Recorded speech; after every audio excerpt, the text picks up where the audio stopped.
everybody else. Why you got to turn up the heat on us? Just give us the normal heat. It's already hot. The furnace is hot, but you want to turn it up 7 times more? 7 times more. But see what it is, Satan is not a dummy. He already know. Why is he going to bother, people of God that is not having any effect on anybody? That's sinning. Not walking the walk. They just talking the talk. You know what I'm saying? They're already in the grip of the enemy. So why would he bother with people like that? No, he wants to bother the people that he already know is conceiving something conceive something powerful and about to birth something that's going to affect his plan. So that's why, even though you may look around and you may see why they seem like they have it good and you going through the fire, it's because he know you about to birth something that's going to affect his plan.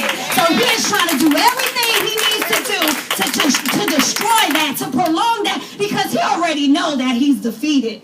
So that's not the question, but he's trying to prolong that thing because he don't want it to happen as soon as it's going to happen. So he's trying to kill, steal, and destroy so you don't birth that thing. He's trying to abort it.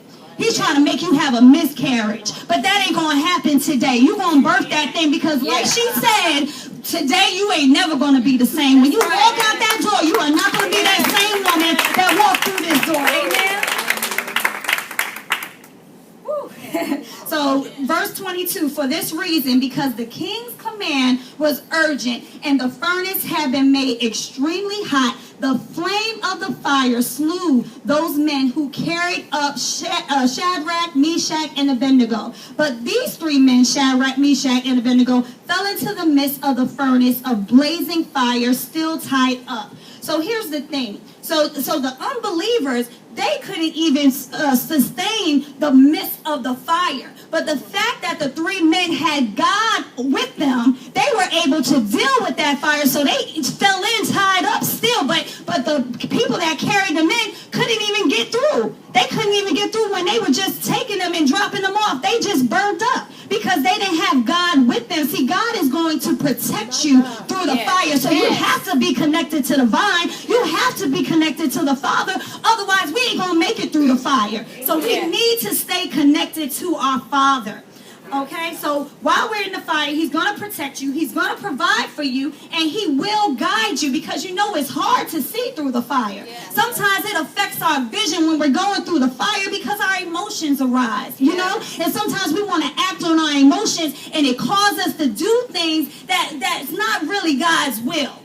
So we have to stop acting on our emotions and start focusing on the purpose and listening to God and allow him to order our steps, allow him to guide us so we can get through the fire. Verse 26, then Nebuchadnezzar came near to the door of the furnace of blazing fire. He responded and said, Shadrach, Meshach, and Abednego, come out, you servants of the Most High God, and come here. Then Shadrach, Meshach, and Abednego came out of the midst of the fire. The satraps, the prefects, the governors, and the king's high officials gathered around and saw in regard to these men that the fire had no effect on the bodies of these men, nor was the hair of their heads singed, nor were their trousers damaged, nor had the smell of fire even come upon them. These men didn't even have the smell of fire. Wow. That's crazy. Yeah.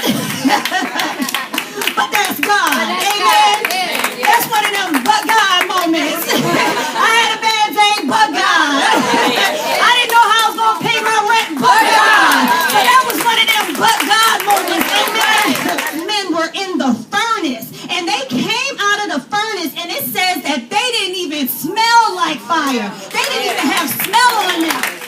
That is God. God protected them so much that they came out smelling good. Amen. Looking good. Feeling good. That's right. Amen. So verse 28.